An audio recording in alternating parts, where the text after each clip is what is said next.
தூக்கம் கெட்டு கெட்டு துடிக்கும் முல்லை மொட்டு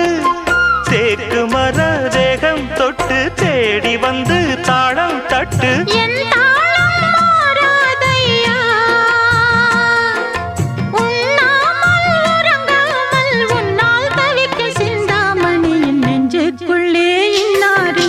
சொன்னால் புரியுமா